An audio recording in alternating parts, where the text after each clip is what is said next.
Okay, so here is our analysis ready data set, and we're trying to say something specifically about the income. So what we want to do is get the average for the income. So here's income.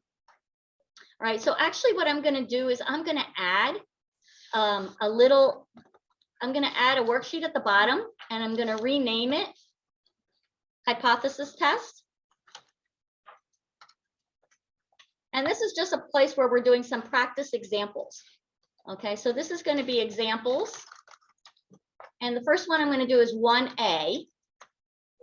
All right, so for this one, we are going to use, this is based on income. So let's just say X mu naught is that, sorry, H naught, the null hypothesis is that mu is less than or equal to 71,000. And the alternative is that mu is greater than 71,000, right? Oops. So I need to get some information to set up that test statistic. And the best way to do it is to get summary statistics. This is part of what you're going to be doing this weekend. So let's go ahead and do that for income. Let's come over to the ARDS data. Actually, let's try this. I don't know if it's going to work. Let's try going to view and creating side-by-side data. I don't know if it's going to let us do this. Do a new window, then go back to view and arrange vertically. So we're going to need to get the summary statistics. So let's come over to that data. Let's go ahead and find where that income variable is. Select the whole column of data. Actually, we need to go to the data tab. I did that already. We've done it in class a few times. So this is review. Okay. So now I'm going to go to the data. I'm going to open data analysis. I'm going to go to descriptive statistics. And I'm going to pick my input range, and I'm going to select income.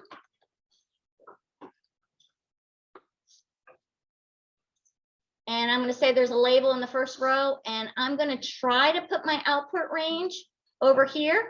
I don't know if it's going to let me. I'm going to try. And then I got to click this little box that says summary statistics. Okay. Hopefully that's review. You've done this already and you remember doing it. So I'm going to say, okay, let's see if we get it. Yep, we did.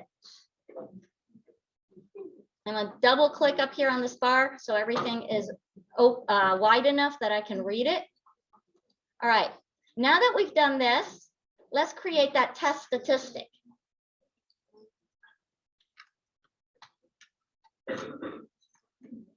Okay. So it's going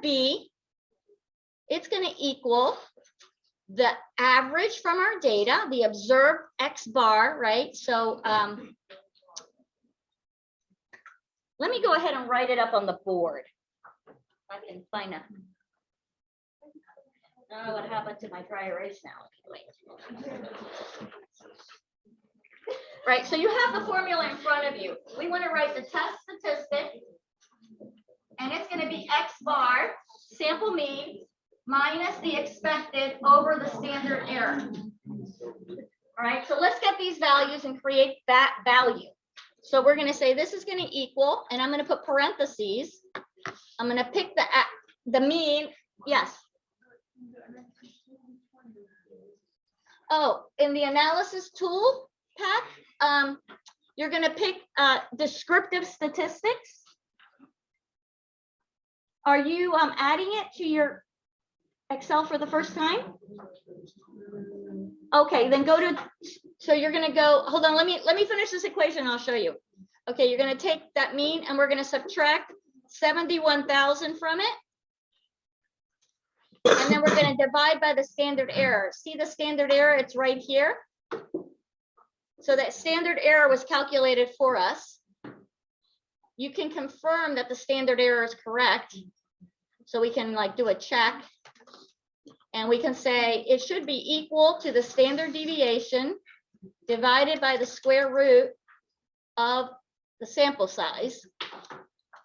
And you see you get the same number. So that's where that comes from. All right, so we got our test statistic.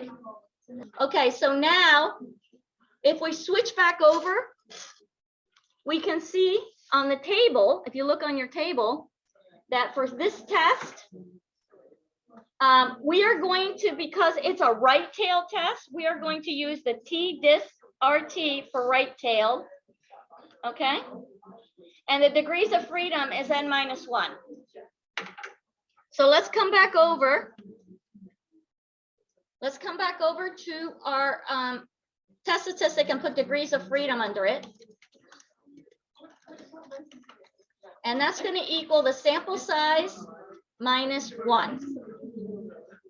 So we need to find out the probability in the right tail. Okay, so we need that, and that is our p-value.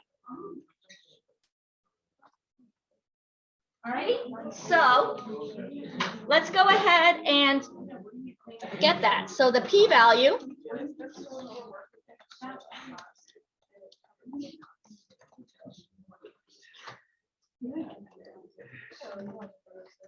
and for this, we're just going to say equals T distribution right tail. We're going to pick the test statistic, comma, the degrees of freedom. And we're going to get this number that's very, very small. Okay. Now let's put our alpha in here. Our alpha for this one, you can look in your notes, we decided 10%. So 0.10. Are you with me? Okay. Now we're going to actually run the hypothesis test. This is the actual hypothesis test. We're going to compare these. What we're going to say is equals is the p-value, and this is the question, less than the alpha. Okay, that comes out true. And I find that the p-value is less than the alpha. So the decision from the hypothesis test, and if you code this up, you don't have to think through it every time. We're going to say this is equals if this is true. Okay, if that's true, then what we're going to say is reject, and I'm putting it in quotes, reject H naught. And if it's not true, we do not, in quotes, do not reject H naught, the null. Okay, so notice that I programmed the decision for me. And if I check my formula, I'll never get this wrong. I won't start flipping it in my head by accident. Okay, now that we've done that, we can now write our conclusion.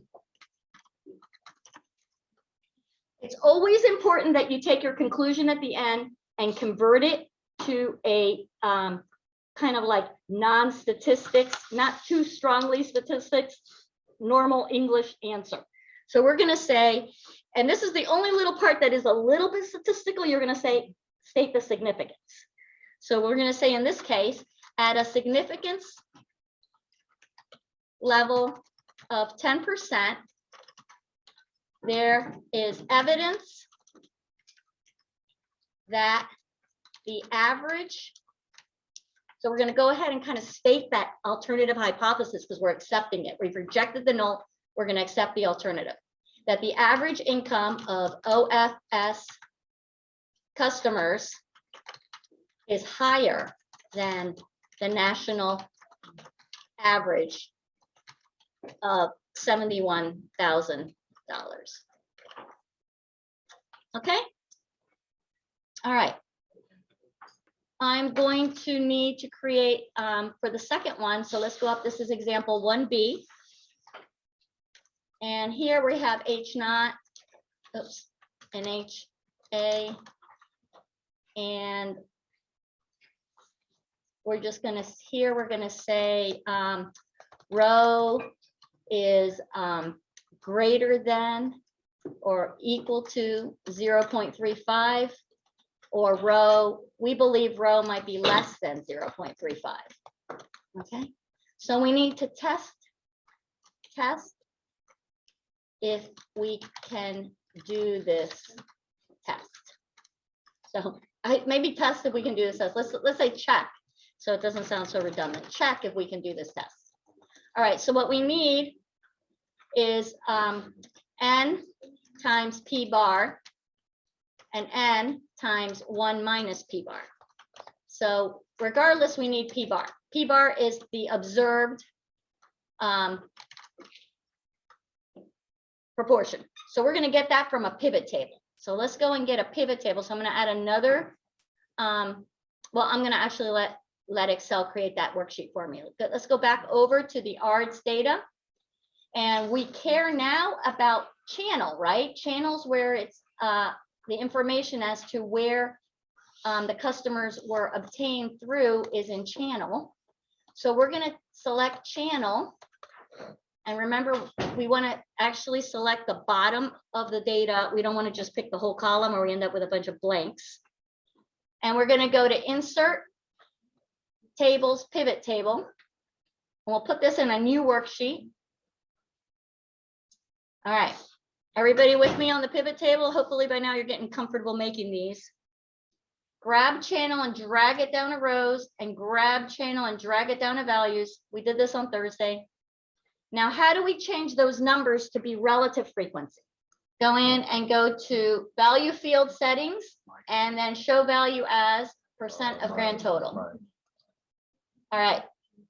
So now we see that we have, and now I'm going to, by the way, because I might make more pivot tables, I'm going to copy this and I'm going to put it right below by paste special and just paste the numbers so I can actually access these numbers.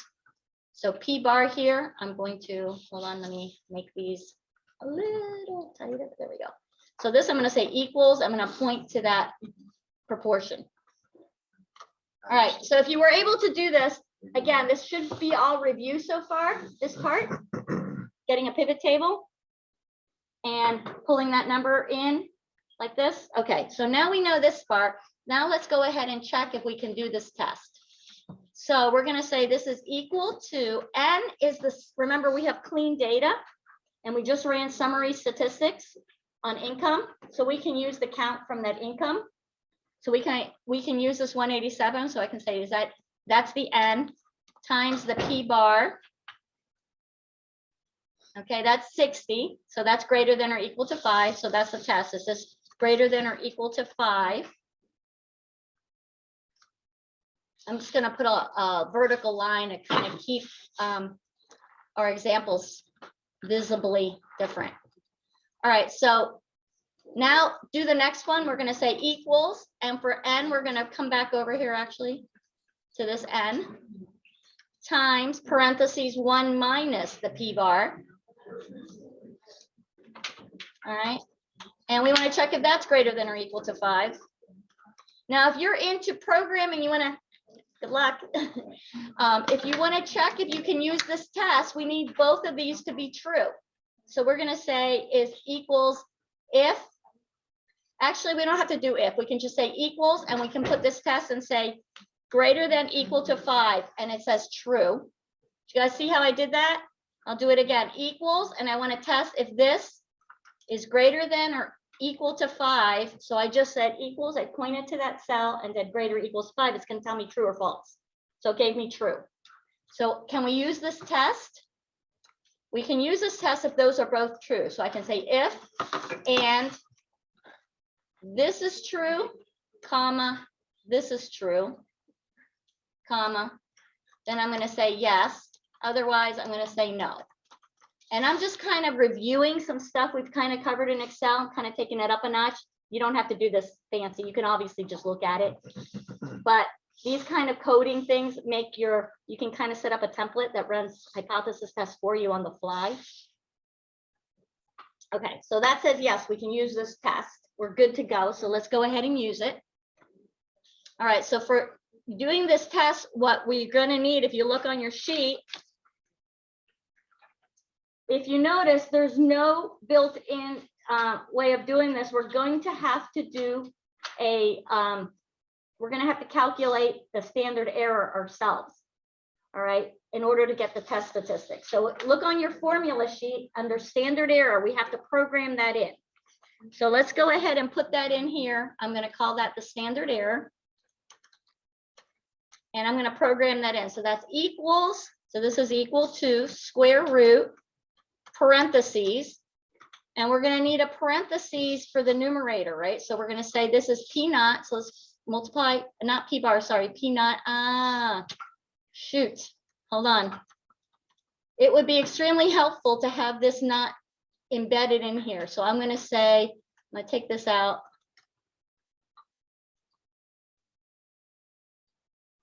And I'm going to put it right here under row not. So that it's accessible. So I'll just say 0.35 here and 0.35 here. Okay. Now I can access it in the standard error. So this is equal to the square root of row naught. So that's a 0.35 times 1 minus row naught. Close a second parentheses to close off the numerator. So I have two parentheses. The second one's for the numerator, H2 times 1 minus H2. Close that, and then now the second parentheses closes off the numerator. Now we're going to divide by the denominator, which is the sample size, which we're going to use it from over here at 187. Close off the whole thing and hit enter. Okay, so now we have our standard error.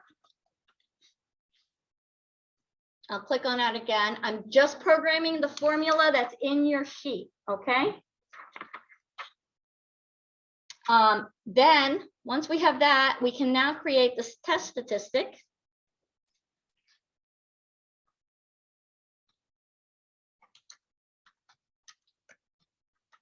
All right, so this is going to equal, the numerator is P bar minus the expected, so that's the observed, P bar is the observed minus the expected 0.35. We're going to divide by the standard error. Okay, so I got negative 0.83557, which is great. We expect it to be a left tail test. It's a negative number, right? So that's a second check that you were right in thinking it was a left tail test. Okay, now I'm going to come over here and I'm going to say, okay, the degrees of freedom. Oh, sorry. This is a standard normal distribution. I don't need degrees of freedom. Okay, so now I'm going to get my p-value. My p-value is going to be, so this number came out to negative 0.8, what was it? 836 around. So what I'm saying is in a standard normal distribution, this is a standard normal, here's 0. I'm over here at negative 0.836. And I want to get the probability in this scale. So I'm going to use the normal distribution function to give me that. So now the p-value is going to equal norm.s.distribution. And I'm going to put in the test statistic and I'm going to say true, because I want the cumulative distribution. So I got that the p-value up here, the probability, the amount of area under this scale, the p-value is equal to 0.201. Okay. So now that we know this, now look what I'm going to show you. If we just put the alpha in here, so I'm going to match this structure. I'm going to say alpha. And the alpha for this one was 0.05, right? Now I'm going to come over here and I'm going to grab hypothesis test and the decision, and I'm going to copy it. Notice I have one line in between empty, so I'm going to put it one line down and I hit V and it's doing it all for me.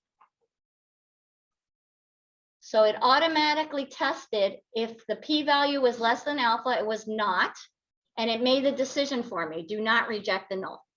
So again, if you can program these and understand what you're doing, it kind of takes a lot of the work off of it. All right, so now we cannot reject it. So what's our conclusion? So again, we're going to write this in kind of an English sentence, right? We say at a significance level of 5%, there is not enough evidence to reject the claim that at least 35% of OFS customers were acquired by online advertising.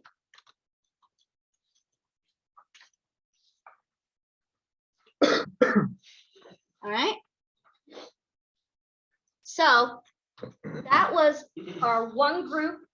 We did one group test each way. Okay, so this is example 2A. And so we have an H0 and an HA. And I'm going to scroll over to the right so we have a nice blank space here. And here we're going to assume that mu1 minus mu2 is equal to 0 versus mu1 minus mu2. And I'm going to do this not equal to because I can't do the not in Excel. All right, so we have that. So we're going to run this. In order to do this, we actually got to create two columns of data. We got to create a column of data for males and a column of data for females from our sample data. So we're kind of taking our sample data and breaking it in those two groups. So let's go over to the ARDS data. So I'm going to come over here and go to that ARDS data. And I'm going to find where sex is. And hopefully you have a drop down. I'm going to filter to the males. All right. And here for the males, now I'm going to go over and get my spending 2021 data. So I want to get my spending 2021 data.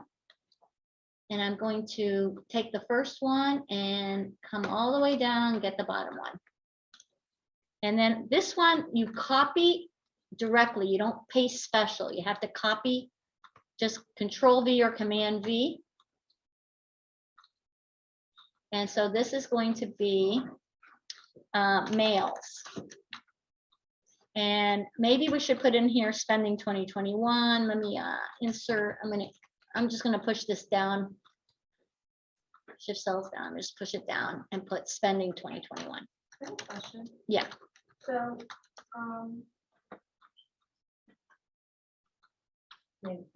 Okay. All right. Now let's go and get the females data. So we're going to have females here. So now we're going to come back over to our data. Let's go back up to that filter that was for sex and set it to female. So check female. Now let's go back over and get our spending 2021 data for this one. So we're going to click on the top, come down to the bottom, copy, and now we're going to paste this here. All right. All right, so now if you did this right, your numbers should not be the same in both columns, and there should be a lot more male data than female data. All right, so far so good. Now that we've set that up, we can actually run our analysis in here. So what we're going to do is go to data and then come over to the data analysis, the one you use for descriptive stats. But notice if you scroll down to the bottom, there are all these different t-test and z-test. So the one we're going to want is the t-test to sample assuming unequal variances. So go ahead and select that one. Raise your hand if I can click OK. You got me? I'm OK. I can hit OK. All right. I hit OK. Now I'm going to put in the data for variable 1. So I'm going to click males. And I'm going to come down to the bottom of my male data. And then I'm going to click on variable 2 range. And I'm going to get my female data in here. And then I'm going to say the hypothesized mean difference. So this is that difference that's coming from the right-hand side on the null hypothesis, and this is 0. I'm going to click labels, and my alpha for this one, man, I can't remember my alphas. My alpha for this one was 20%, so I'm going to change this alpha to 0.2. And for my output range, I'm going to try to see if it'll give it to me. Hopefully Excel will be nice and give it to me right here, right next to where the data is. So I'm going to say that and hit OK. All right, good. It gave it to me. I'm going to make column M a little bigger so I can read it. All right. All right, so what's really important is that I know what to read here. So first of all, I have the means. I have the variance. I have how many observations. I have the hypothesized mean difference. I I have the degrees of freedom. It calculated it for me. I have the T statistic. It calculated the T statistic. All right. So now what I need to know is that I want a two-tailed test. So I'm going to come down here and I'm going to pick the two-tailed test. That's my p-value. This is your p-value. Is the probability from a two-tailed test. Okay. Now, given that, now let's put in our alpha. And that was 0.2. And now let's come over and get the test we've set up before, hypothesis, test, and decision. I'm going to copy that. And I leave one line between it. I'm going to put that in, and I think I might need to fix this. So let me see what's in here. Okay, I see this blue box is pointing to nothing. So I got to drag that blue box up to the p-value. So now I want to know if the p-value is less than alpha.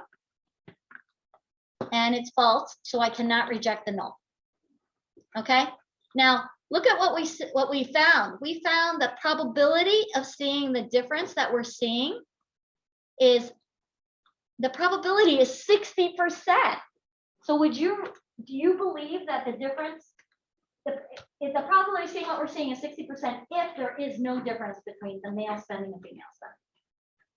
So that's a pretty high probability, right? So that means we don't really want to reject the null. We can't reject the null. So there's not enough evidence. So that's our conclusion. So let's come down here to conclusion.